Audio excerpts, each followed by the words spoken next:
హిస్టరీలో కొన్ని డేట్స్ మన లైఫ్లో మర్చిపోలేం.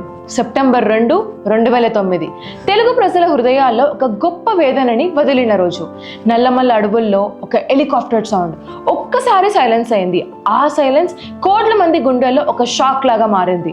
ప్రతి ఇంట్లో ఒకే ప్రేయర్, మా రాజన్న సేఫ్గా తిరిగి రావాలి. కానీ ఫేట్ వేరే ప్లాన్ రాసింది. అసలు ఎవరి వైఎస్ఆర్? జస్ట్ ఒక పొలిటీషియనా? నో, ఆయన ఒక ఎమోషన్, ఒక నమ్మకం, ఒక ఫ్యామిలీ మెంబర్ లాంటి లీడర్. ఒక్క లైన్ చాలు, నేను ఉన్నాను అని చెప్పినప్పుడు జనాలు నిజంగా నమ్మారు. ఆయన ఫోటో ప్రతి పేద ఇంట్లో ఉండేది. ఎందుకంటే వాళ్ళకైనా సీఎం కాదు, ఫ్యామిలీ మెంబర్. లీడర్స్ వస్తారు పోతారు, కానీ కొన్ని పేర్లు మనసులో పర్మనెంట్గా ఉంటాయి. వైఎస్ఆర్ అలాంటి పేరు. వైఎస్ఆర్ జర్నీ రాయలసీమ రీజియన్లో స్టార్ట్ అయింది. కడప డిస్ట్రిక్ట్ పులివెందల. అక్కడ లైఫ్ అంత ఈజీ కాదు. Drought conditions, water shortage, farming కూడా మోస్ట్లీ అన్సర్టనిటీ మీద డిపెండ్ అవుతుంది. ఒక సైడ్ పావర్టీ, ఇంకో సైడ్ ఫ్యాక్షన్ ఇష్యూస్.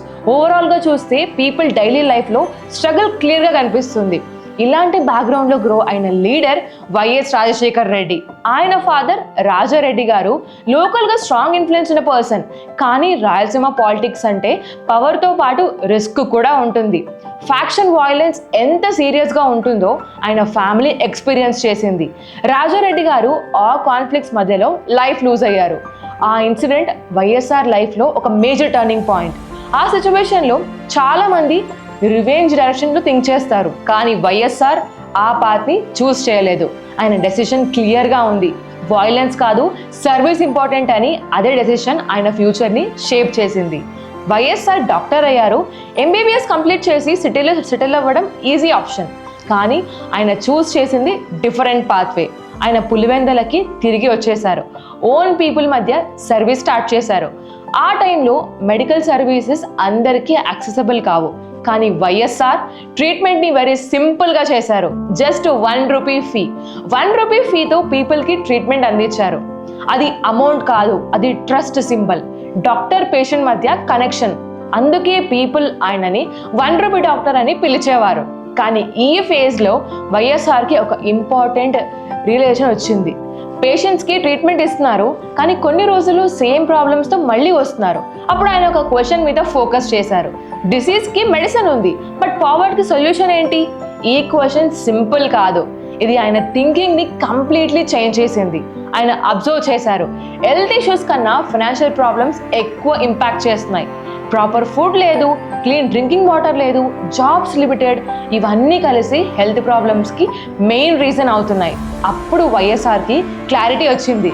డాక్టర్గా నేను ఒక పేషెంట్ని ట్రీట్ చేయగలను, కానీ సిస్టమ్ చేంజ్ కాకపోతే ప్రాబ్లం మళ్ళీ రిపీట్ అవుతుంది. సో నెక్స్ట్ స్టెప్ ఏంటి? Answer politics. కానీ పవర్ కోసం కాదు, పొజిషన్ కోసం కాదు, పీపుల్ లైఫ్ ఇంప్రూవ్ చేయడానికి. సిస్టమ్ని చేంజ్ చేయాలి అంటే సిస్టంలో ఉండాలి. పులివెందలో స్టార్ట్ అయిన ఈ జర్నీ ఒక డాక్టర్ నుండి ఒక పబ్లిక్ లీడర్గా మార్చడం స్టార్ట్ అయింది. ఇది ఒక నార్మల్ కెరీర్ షిఫ్ట్ కాదు, ఇది ఒక మిషన్. సింపుల్గా చెప్పాలి అంటే పీపుల్ బెటర్ లైఫ్ లీడ్ చేయాలి అనే థాట్. ఆ థాట్ తర్వాత ల్యాక్స్ ఆఫ్ లైఫ్స్ని ఇంపాక్ట్ చేసింది. అది వైఎస్ఆర్ జర్నీలో రియల్ బిగినింగ్. ఒక డాక్టర్ ఒక లీడర్గా మారడానికి స్టార్ట్ అయిన మూమెంట్. 1978 వైఎస్ఆర్ పొలిటికల్ ఎంట్రీ ఇచ్చారు. అక్కడి నుంచి ఒక లాంగ్ జర్నీ స్టార్ట్ అయింది. ఒక ఇంట్రెస్టింగ్ ఫ్యాక్ట్ ఏంటి అంటే ఆయన పొలిటికల్ కెరియర్లో డిఫీట్ అనే వర్డే చాలా రేర్. ఎలక్షన్ తర్వాత ఎలక్షన్ పీపుల్ సపోర్ట్ కన్సిస్టెంట్గా వచ్చింది. అది లక్ కాదు, అది పీపుల్తో ఉన్న స్ట్రాంగ్ కనెక్షన్. అసెంబ్లీలో వైఎస్ఆర్ మాట్లాడితే అట్మాస్ఫియర్ ఇమీడియట్గా చేంజ్ అయ్యేది. అపోజిషన్ బెంచెస్లో కూడా ప్రెషర్ క్లియర్గా కనిపించేది. ఎందుకంటే ఆయన style different, straight forward, fearless, అడగాల్సిన క్వశ్చన్ని డైరెక్ట్గా అడిగే లీడర్. పబ్లిక్ ఇష్యూస్ విషయంలో ఆయన టోన్ ఆల్వేస్ క్లియర్ అండ్ స్ట్రాంగ్గా ఉండేది. కాంప్రమైజ్ అంటే ఆయన అప్రోచ్లో చాలా తక్కువ. వైఎస్ఆర్కి పాలిటిక్స్ అంటే పవర్ కాదు, పీపుల్ పెయిన్. అదే ఆయన కోర్ థింకింగ్. డెవలప్మెంట్ అంటే ఓన్లీ సిటీస్ కాదు అని ఆయన నమ్మారు. సిటీ గ్రోత్ ఇంపార్టెంట్, కానీ విలేజెస్ ఇగ్నోర్ చేయడం కరెక్ట్ కాదు అని స్ట్రాంగ్గా బిలీవ్ చేశారు. ఆయన విజన్లో అర్బన్ అండ్ రూరల్ డెవలప్మెంట్ రెండు ఈక్వల్ ఇంపార్టెన్స్ కలిగినవి. పర్టికులర్లీ ఫార్మర్స్ సిచ్యువేషన్ మీద ఆయన ఫోకస్ ఎక్కువ ఉండేది. ఆ టైంలో రూరల్ ఇండియాలో ఛాలెంజెస్ పెరిగిపోతున్నాయి. అప్పుల భారం, వరుస కరువులు, పంట నష్టాల వల్ల కలిగే మానసిక వేదన తెలుగు రాష్ట్రాల్లో రైతు ఆత్మహత్యలు దారితీస్తుంది. ఈ సిచ్యువేషన్ నంబర్స్లా కనిపించవచ్చు, కానీ వైఎస్ఆర్కి అవి నంబర్స్ కాదు, రియల్ పీపుల్, రియల్ ఫ్యామిలీస్. ఆయన విలేజెస్కి వెళ్ళినప్పుడు గ్రౌండ్ రియాలిటీ డైరెక్ట్గా చెక్ చేశారు. Dry lands, empty fields, farmers ఫేస్లో టెన్షన్, అన్సర్టైనిటీ, లోన్స్ కట్టలేకపోవడం, నెక్స్ట్ సీజన్లో ఎలా ఉంటుందో తెలియకపోవడం, ఇవన్నీ కలిసి ఒక సైలెంట్ క్రైసిస్ క్రియేట్ చేశాయి. ఆ పరిస్థితిని చూసినప్పుడు వైఎస్ఆర్ సైలెంట్గా ఉండలేకపోయారు. ఆయన రియాక్ట్ అయ్యారు.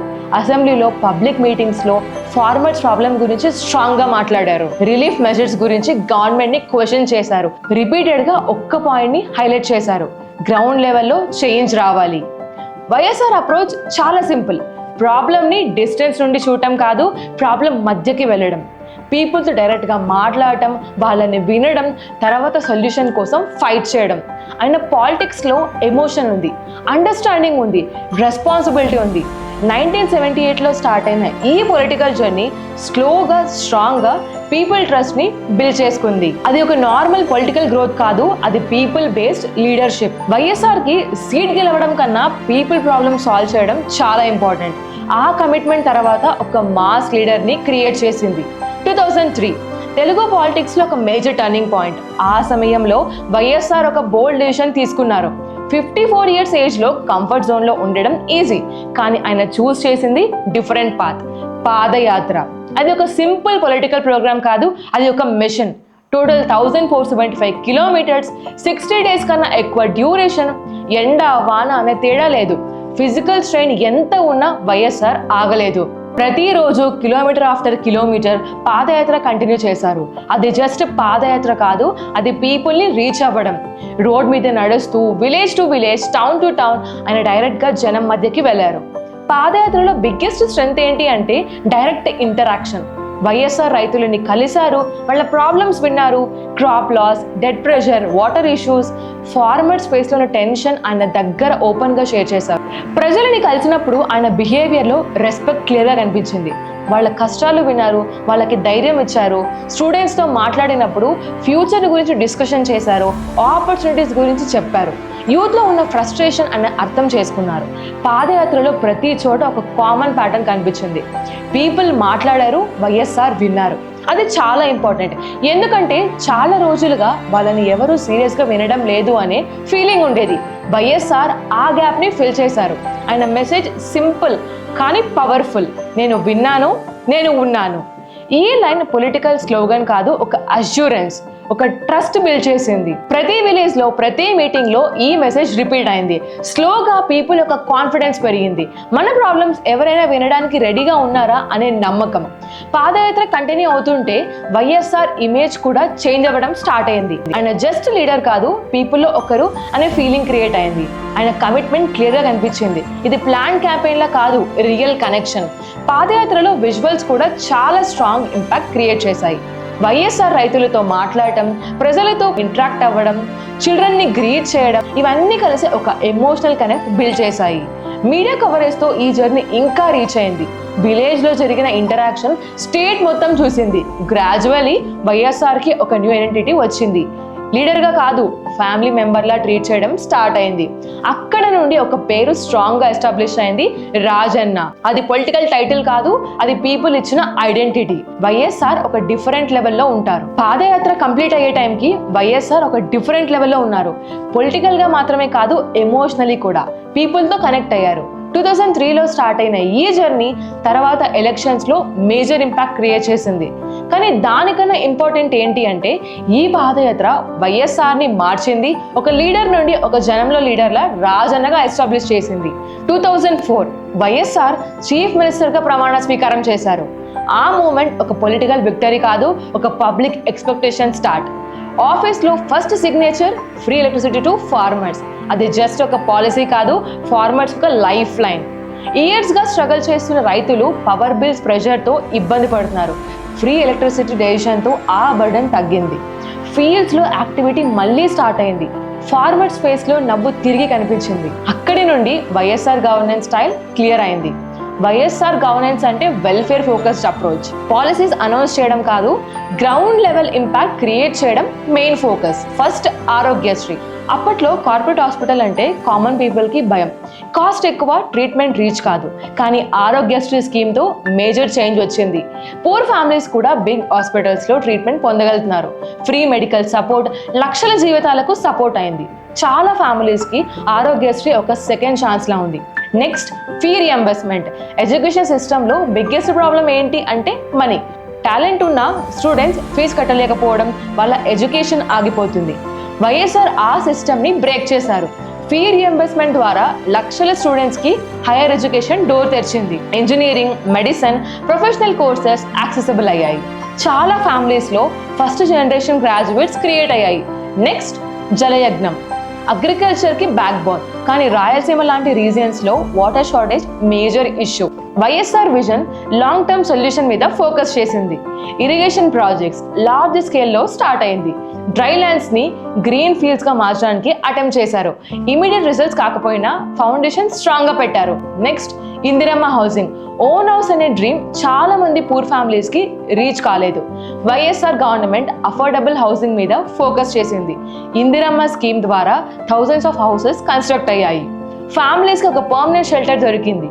సెక్యూరిటీ, స్టెబిలిటీ లైఫ్లో ఒక బేస్ క్రియేట్ అయింది. Next, 108 ambulance service. ఎమర్జెన్సీ సిచ్యువేషన్లో టైం చాలా ఇంపార్టెంట్. 108 సర్వీస్ ఇంట్రడక్షన్తో ఎమర్జెన్సీ రెస్పాన్స్ ఫాస్ట్ అయింది. Accidents, health emergencies immediate support దొరికింది. చాలా లైఫ్స్ టైంలో ట్రీట్మెంట్ దొరకడం వల్ల సేవ్ అయ్యాయి. ఓవరాల్గా చూస్తే వైఎస్ఆర్ స్కీమ్స్ పేపర్ మీద కాదు, గ్రౌండ్ లెవెల్లో ఇంప్లిమెంట్ అయ్యాయి. పీపుల్ డైలీ లైఫ్లో రియల్ చేంజ్ కనిపించింది. Health care, education, agriculture, housing ప్రతి సెక్టార్లో డైరెక్ట్ ఇంపాక్ట్ క్రియేట్ అయింది. పొలిటికల్ డిఫరెన్సెస్ ఉండొచ్చు, ఒపీనియన్స్ వ్యారీ అవ్వచ్చు, కానీ ఒక్క fact clear: YSR schemes benefits పొందని ఇల్లు ఆల్మోస్ట్ లేదు. అదే ఆయన గవర్నెన్స్ స్ట్రెంగ్త్. పీపుల్కి కనెక్ట్ అయిన పాలసీస్, పీపుల్ లైఫ్ని మార్చిన లీడర్షిప్, అది YSR governance. YSR leadership style చాలా యూనిక్గా ఉంటుంది. ఆయన గవర్నెన్స్ అప్రోచ్ రెగ్యులర్గా ఉండదు, చాలా డిఫరెంట్గా ఉంటుంది. ఏసీ రూమ్స్లో కూర్చొని డెసిషన్ తీసుకోవడం కాదు, పీపుల్ మధ్య గవర్నెన్స్. గ్రౌండ్ లెవెల్లో ఏం జరుగుతుందో డైరెక్ట్గా చూడాలి అని నమ్మారు. అదే థింకింగ్తో రచ్చబండ కాన్సెప్ట్ని స్ట్రాంగ్గా ఇంప్లిమెంట్ చేశారు. రచ్చబండ అంటే జస్ట్ ఒక మీటింగ్ కాదు, ఒక డైరెక్ట్ ఇంటరాక్షన్. వైఎస్ఆర్ విలేజెస్కి వెళ్ళారు, రూరల్ ఏరియాస్లో పీపుల్ మధ్య కూర్చొని మాట్లాడారు. ఫార్మల్ సెటప్ కాదు, సింపుల్గా ఓపెన్గా డిస్కషన్. పీపుల్ వాళ్ళ ప్రాబ్లం ఏంటి అని డైరెక్ట్గా చెప్పగలిగిన ఎన్విరాన్మెంట్ క్రియేట్ చేశారు. Water issues, pension delays, land disputes, ration problem, ప్రతి ఇష్యూ వైఎస్ఆర్ డైరెక్ట్గా విన్నారు, డీటెయిల్డ్గా అడిగారు, క్లారిటీ తీసుకున్నారు.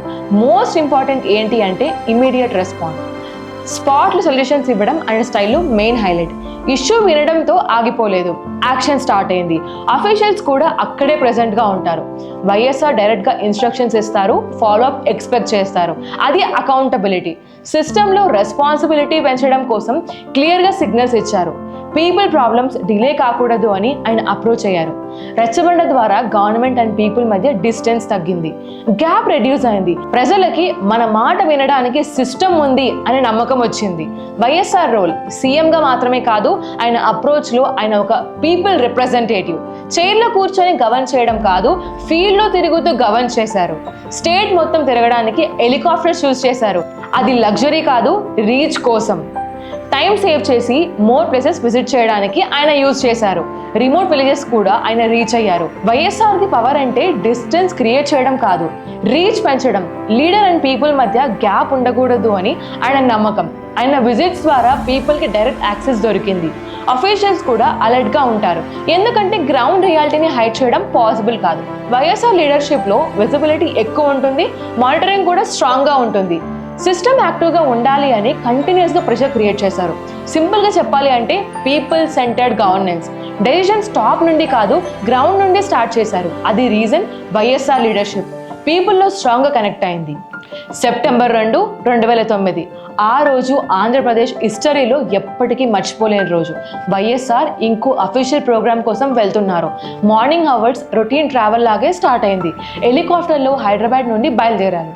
ఇనిషియల్గా అన్ని నార్మల్గానే ఉన్నాయి, కానీ కొన్ని నిమిషాల తర్వాత వెదర్ కండిషన్స్ చేంజ్ అయ్యి సిచ్యువేషన్ క్రిటికల్ అయింది. క్లౌడ్ కవర్ పెరిగింది, విజిబిలిటీ తగ్గింది, సడన్లీ కమ్యూనికేషన్ బ్రేక్ అయింది. ఎయిర్ ట్రాఫిక్ కంట్రోల్లో హెలికాప్టర్ నుండి సిగ్నల్స్ రావడం ఆగిపోయాయి. అక్కడి నుండి అన్సర్టనిటీ స్టార్ట్ అయింది. అఫీషియల్స్ ట్రై చేశారు కాంటాక్ట్ ఎస్టాబ్లిష్ చేయడానికి, కానీ రెస్పాన్స్ లేదు. టైం పాస్ అవుతుంటే కన్సర్న్ పెరిగింది. న్యూస్ స్లోగా స్ప్రెడ్ అయింది, సీఎం హెలికాప్టర్ కాంటాక్ట్ లాస్ అని. స్టేట్ మొత్తం టెన్షన్లో పడిపోయింది. గవర్నమెంట్ మెషినరీ ఇమీడియట్గా సెర్చ్ ఆపరేషన్ స్టార్ట్ చేసింది. Air search, ground search, Nallamala forest ఏరియాలో ఎక్స్టెన్సివ్గా సెర్చ్ జరిగింది. హవర్స్ గడిచాయి, కానీ క్లారిటీ లేదు. ప్రతి ఒక్కడు ఒకే హోప్తో వెయిట్ చేస్తున్నారు, సేఫ్గా దొరుకుతారు అని. కానీ తర్వాత వచ్చిన news one of the biggest shock. Nallamala ఫారెస్ట్లో హెలికాప్టర్ క్రాష్ అయింది అని కన్ఫర్మ్ అయింది. ఆ మూమెంట్ స్టేట్ మొత్తం సైలెంట్ అయింది. షాక్, డిస్బిలీఫ్, పీపుల్ యాక్సెప్ట్ చేయలేకపోయారు. న్యూస్ స్ప్రెడ్ అయిన వెంటనే ప్రతి ప్లేస్లో ఒక్కటే రియాక్షన్, షాక్. ప్రజల ఆర్తనాదాలు ఏం జరిగిందో అర్థం కాక సైలెంట్గా నిలిచిపోయారు. విలేజెస్లో, టౌన్స్లో, సిటీస్లో ప్రతి చోట ఒకే అట్మాస్ఫియర్. టీవీ ముందు కూర్చొని అప్డేట్స్ చూస్తూ పీపుల్ ఎమోషనలీ బ్రేక్ డౌన్ అయ్యారు. చాలామంది వైఎస్ఆర్ని లీడర్గా కాదు, ఫ్యామిలీ మెంబర్లా ఫీల్ అయ్యారు. కొన్ని ప్లేసెస్లో షాక్ అండ్ హార్ట్ బ్రేక్తో పీపుల్ హెల్త్ కొలాప్స్ అయ్యి ప్రాణాలు కూడా కోల్పోయారు అని రిపోర్ట్స్ వచ్చాయి. అది ఆయన మీద ఉన్న అటాచ్మెంట్ని చూపించింది. వైఎస్ఆర్ అంటే పొలిటికల్ లీడర్ కాదు, ఒక నమ్మకం, ఒక సపోర్ట్ సిస్టమ్, ఒక అష్యూరెన్స్. ఆయన ఉంటే మన ప్రాబ్లమ్స్కి సొల్యూషన్ ఉంటుంది అనే ఫీలింగ్. ఆ రోజు ఆ ఫీలింగ్ ఒక్కసారిలో బ్రేక్ అయింది. స్టేట్ మొత్తం ఒక డీప్ గ్రీఫ్లోకి వెళ్ళిపోయింది. పొలిటికల్ డిఫరెన్సెస్, ఒపీనియన్స్ అన్నీ పక్కన పెట్టి అందరూ కలిసి ఒక లీడర్ని గుర్తు చేసుకున్నారు. వైఎస్ఆర్ డెత్ ఒక ఇన్సిడెంట్ కాదు, ఒక ఎరా ఎండ్. లీడర్ డెత్ కాదు, పీపుల్కి ఒక ఫ్యామిలీ మెంబర్ని కోల్పోయిన ఫీలింగ్. అదే ఆ రోజు ఆంధ్రప్రదేశ్ మర్చిపోలేని నిజం. వైఎస్ఆర్ డెత్ తర్వాత స్టేట్లో ఒక ఇమీడియట్ ఇంపాక్ట్ కనిపించింది. పొలిటికల్ సిస్టంలో ఒక వాక్యూమ్ క్రియేట్ అయింది. ఆయన ప్రెజెన్స్లో స్ట్రాంగ్గా ఉన్న లీడర్షిప్ సడన్లీ మిస్ అయింది. వైఎస్ఆర్ ఆబ్సెన్స్ ఆంధ్ర పాలిటిక్స్ని కంప్లీట్ చేంజ్ చేసింది.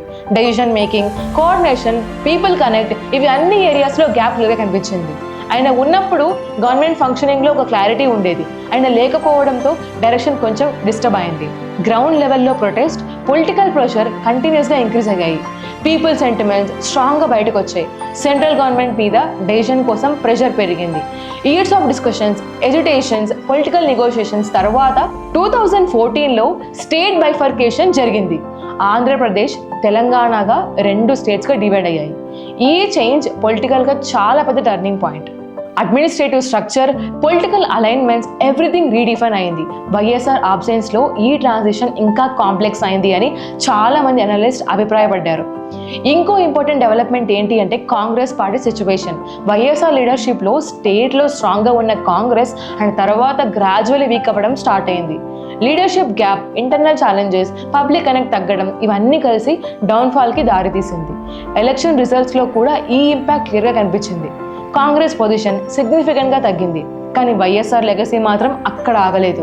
ఆయన పాలసీస్, ఆయన వెల్ఫేర్ అప్రోచ్ పీపుల్ మెమరీలో స్ట్రాంగ్గా హెల్త్ కేర్, ఎడ్యుకేషన్, అగ్రికల్చర్, ఈ సెక్టార్స్లో ఆయన ఇంపాక్ట్ కంటిన్యూ అయింది. New political leaders, new parties వచ్చినా కూడా వైఎస్ఆర్ స్టైల్ గవర్నెన్స్ కంపారిజన్ పాయింట్గా ఉంది. పీపుల్ ఎక్స్పెక్టేషన్స్ ఆయన మోడల్ మీద బేస్ అయ్యాయి. సింపుల్గా చెప్పాలి అంటే వైఎస్ఆర్ లేకపోయినా ఆయన ఇన్ఫ్లుయెన్స్ మాత్రం ఇంకా పాలిటిక్స్లో కనిపిస్తూనే ఉంది. డెసిషన్స్లో, పాలసీస్లో, పబ్లిక్ డిస్కషన్స్లో ఆయన పేరు మళ్ళీ మళ్ళీ వినిపిస్తూనే ఉంది. ఫైనల్గా చూస్తే వైఎస్ఆర్ డెత్ తర్వాత స్టేట్లో చాలా చేంజెస్ వచ్చాయి, కానీ ఒక్క విషయం మాత్రం క్లియర్, వైఎస్ఆర్ లెగసీ టైంతో తగ్గిపోలేదు. అది ఇంకా పాలిటిక్స్ని షేప్ చేస్తూనే ఉంది. 2026 17 years అయింది. టైం ముందుకు వెళ్ళింది, జనరేషన్స్ మారాయి, పాలిటిక్స్ మారింది, కానీ ఒక్క పేరు మాత్రం మారలేదు, ఒక జ్ఞాపకం మాత్రం చెరిగిపోలేదు. వైఎస్ఆర్ ఇంకా ప్రజల గుండెల్లో బ్రతుకుతూనే ఉన్నారు.